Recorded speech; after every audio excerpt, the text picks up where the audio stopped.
শেখ হাসিনা ভারতের এজেন্ট হিসেবে কাজ করেছেন। একটি স্বাধীন রাষ্ট্রের জন্য এটা কতটা লজ্জাজনক ঘটনা হতে পারে তা কল্পনা করাও কঠিন। কিন্তু প্রশ্ন হলো, এটা সম্ভব হলো কিভাবে? কেন বাংলাদেশের রাষ্ট্রযন্ত্র, কেন আমাদের রাজনৈতিক দলগুলো, কেন জনগণ এই অবস্থানকে রুখতে পারলো না? প্রথমত রাষ্ট্রযন্ত্রের কথা বলি। স্বাধীনতার এত বছর পরও যদি একটি রাষ্ট্র তার নেতা নির্বাচন করতে গিয়ে অন্য দেশের এজেন্টকে শনাক্ত করতে ব্যর্থ হয়, তবে সেই রাষ্ট্রযন্ত্রের কি মূল্য?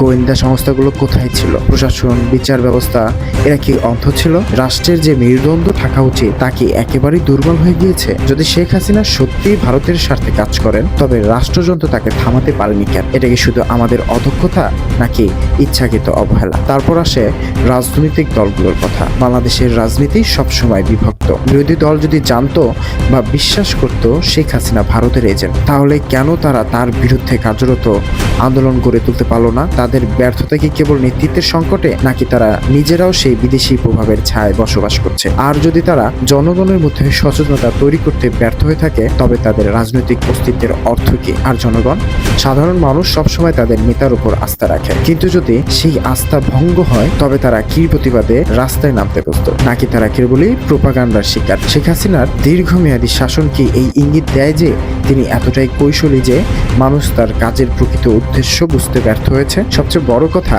যদি আমরা ধরেই নিই যে একজন এজেন্ট রাষ্ট্রের শীর্ষে পৌঁছাতে পারে, তবে এর অর্থ রাষ্ট্র নিজেই দুর্বল। আমরা আমাদের কূটনীতি, আমাদের স্বায়ত্তশাসন, এমনকি আমাদের সার্বভৌম রক্ষায় ব্যর্থ হয়েছে। আমাদের বিদেশি প্রভাব মোকাবেলা করার মতো কোনো শক্তিশালী ব্যবস্থা গড়ে তুলতে পারেনি। তাহলে ব্যর্থতা কার? শেখ হাসিনা যদি ভারতের এজেন্ট হয়ে থাকেন, তবে দায়ভার শুধু তার একার নয়। এই দায়ভার রাষ্ট্রযন্ত্রের, রাজনৈতিক দলের, জনগণের, সবাইকে ভাগ করে নিতে হবে। আমরা যদি এই ব্যর্থতা থেকে শিক্ষা না নেই, তবে ভবিষ্যতে একই ধরনের আরো বড় সংকটের জন্য প্রস্তুত থাকতে হবে। তাহলে প্রশ্ন থাকে, এই ব্যর্থতা থেকে বেরিয়ে আসার উপায় কি? ঐক্যবদ্ধ একটি জাতি, শক্তিশালী রাষ্ট্রযন্ত্র এবং সচেতন জনগণ ছাড়া এই সমস্যার কোনো সমাধান নেই। অন্যথায় আমরা শুধু নামেই সাথে, কিন্তু আসলে একটি ছায়ার অধীনস্থ হয়ে থাকবো।